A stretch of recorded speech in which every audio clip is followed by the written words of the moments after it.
Hello everyone, I haven't done a video for a while. I'm a little bit dressed up. I had a little bit of court stuff this morning, and I just wanted to share with you a movie or a series that I'm watching on Amazon Prime. It is called Making a Monster, and it is about serial killers and how they evolved into serial killing. So one thing to know is that it is very graphic. It reminds me of the coursework that I've done. So if you are interested in forensic psychology, you're interested in knowing about it from a more clinical, professional perspective, this is a good series to watch. But it's very graphic. So even for myself, I will be watching it in little bits and pieces. I think I'm on like the third or the fourth episode, but please take care as you watch it. It does talk about a few things, which I just want to highlight here. First of all, it does talk about parenting and childhoods and the role that those things can play in whether or not somebody becomes a serial killer. I would offer up in whether or not somebody becomes a criminal. And I do think it has an influence, but then I also think that a lot of things happen by choice. There are many, many, many people who grow up in terrible childhoods or have struggles with family violence in their past, and yet they choose to move forward and become good people and good humans who help others and who are very altruistic. So the choice to become someone who harms others or who participates in criminal activities, it's really a choice. And, I think we need to realize that these individuals at some point stood at the crossroads and they made a decision about whether they were going to do the right thing or the wrong thing. And in their heads, they absolutely know what is right and wrong. The majority of them will identify that moment when they crossed the line into the darkness. So people have a choice. They don't have to do evil things, but they choose to do evil things. Often repeatedly. Most of the time, repeatedly.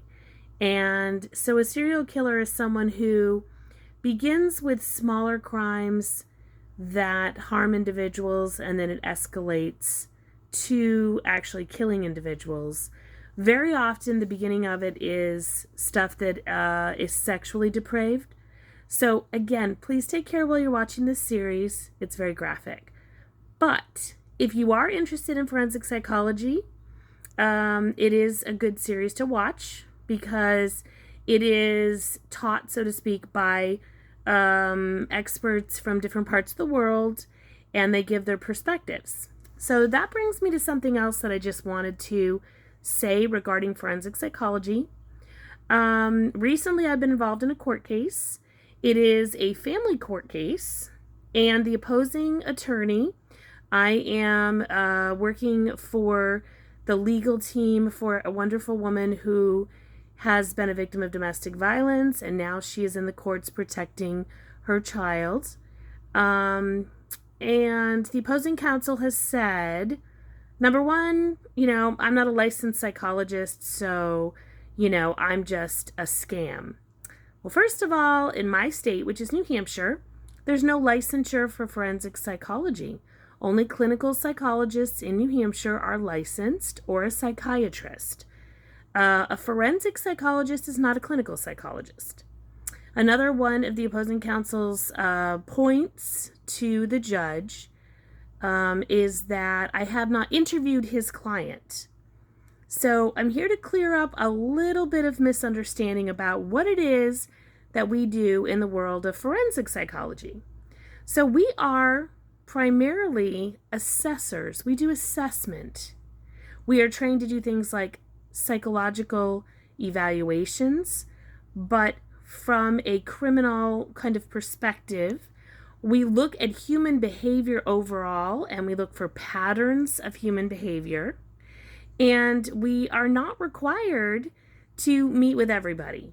We can make an assessment based on documentation. So on the reports of other professionals, we can look through those reports and expertly analyze them and sort of, collate them into a report overall that gives impressions and shows behavioral characteristics and patterns of an individual. So we don't have to interview everybody. We don't have to do a standardized assessment of everybody. We are trained as behavioral analysts to simply look at documentation given by other professionals and make a judgment call.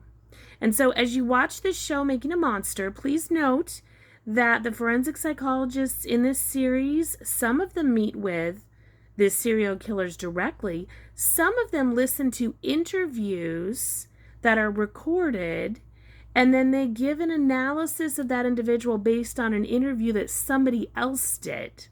So data that's already there and available to use.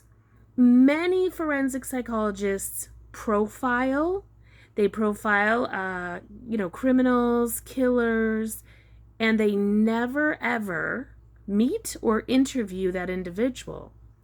Additionally, we are trained to do things like psychological autopsies, which means we would be looking at documentation that a coroner submits and that other professionals submit about an individual, and then we'd be giving an opinion about that individual after they are dead. So we're not required to interview everybody. We don't work therapeutically. We are not clinical psychologists. And the work we do is part investigator, a part liaison to the courts. We do often advocacy for victims or children. There are lots of different roles that we play. We assist police officers, the FBI, the CIA, people who reach out for help in many capacities. So I'm hopeful that the judge in this case allows me to give testimony. I'm hopeful that the judge and the other attorney do ask good questions about what it is that I'm qualified and trained to do. And I'm hopeful that I get to share those things with the court. But for now, I'm sharing it with you, friends. So now you know. Anyway, signing off. I just haven't done this for a while, and I found this series very compelling. Again, the series is Making a Monster. It is on Amazon Prime.